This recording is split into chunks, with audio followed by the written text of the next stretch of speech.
the Soviet Union, the Red Army was not able to rule Afghanistan, and they left Afghanistan.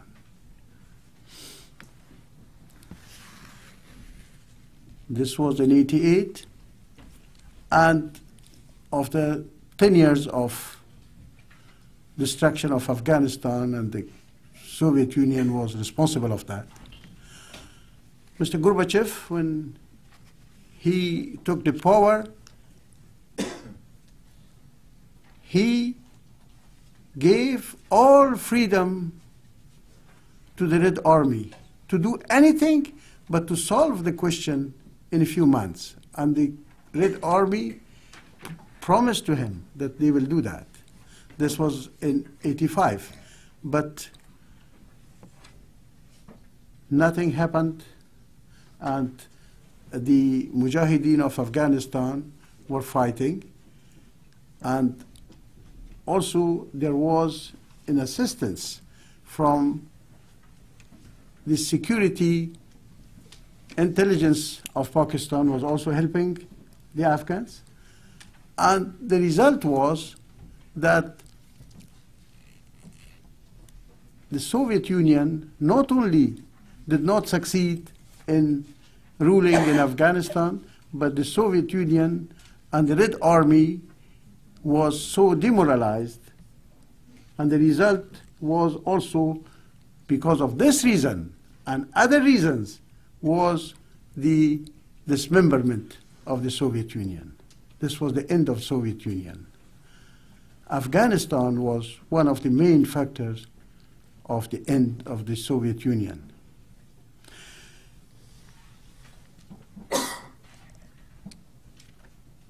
What happened after that was not, as many people say, that there was in Afghanistan the different factions fought with each other, civil war.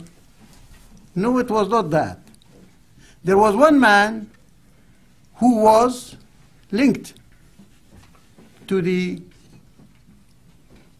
ISI, which is a state in the state, it was a state in the state, which was the military intelligence of Pakistan. And Mr. Hekmatyar, who is still around today, was fought with others for ruling Afghanistan. And this was, many years were lost, and finally Hekmatyar had no success in ruling Afghanistan.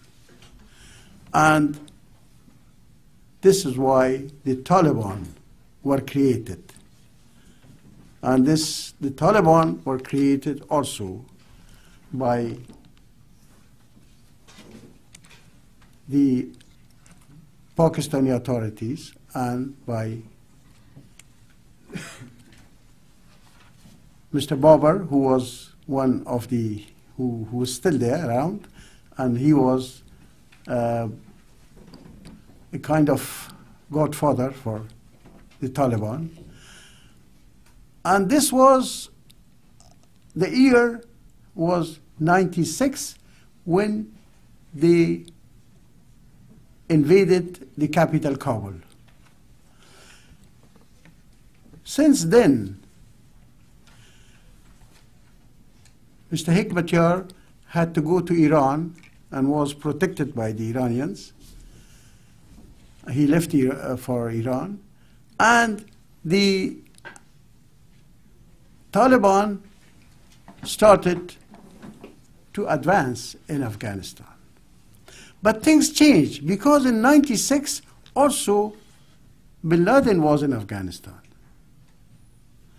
And bin Laden transformed the Taliban into an instrument in his hands for using Afghanistan as a place where the training camps of the Arabs who were part of the Mr. bin Laden's army. And these Arabs, so they were having their training in Afghanistan, military training, and then for a real training on the ground, they were going to fight inside the Muslims of Afghanistan. So this was, again, the big, great responsibility of Mr. bin Laden, what the day he will confront God would be to have legitimized a jihad of the Muslims against the Muslims. But the same thing was done by the Maulanas in Pakistan, especially Fadlur Rahman, Samiul Haq, and others who were sending young men of madrasas, which were not only Afghans, I mean, sons of the refugees, but also Punjabis and everybody to Afghanistan for jihad. And jihad of whom? Because Afghanistan is 100% Muslim. Jihad of the Muslims against the Muslims. And this is what is called in Islam a bid'ah. I mean, a false creation. It is a criminal creation of point of view, which is a bid'ah. And I hope that all these Maulanas will answer to God about this. So now I come to what's happening today. Today's Afghanistan, you know about the Bonn Agreement. The moment the Taliban were defeated, bin Laden was defeated also, there was no difficulty for agreement between the Afghans, different ethnic groups. And the gathering of Bonn is the best example that the Afghans, they don't fight each other unless there is a foreign manipulation. So the Afghans, they agreed with each other, and they agreed for having a government. Finally, they agreed for choosing a president.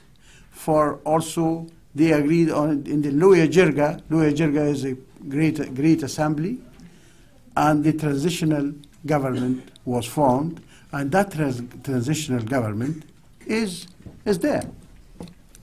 It is there, and if there are here and there,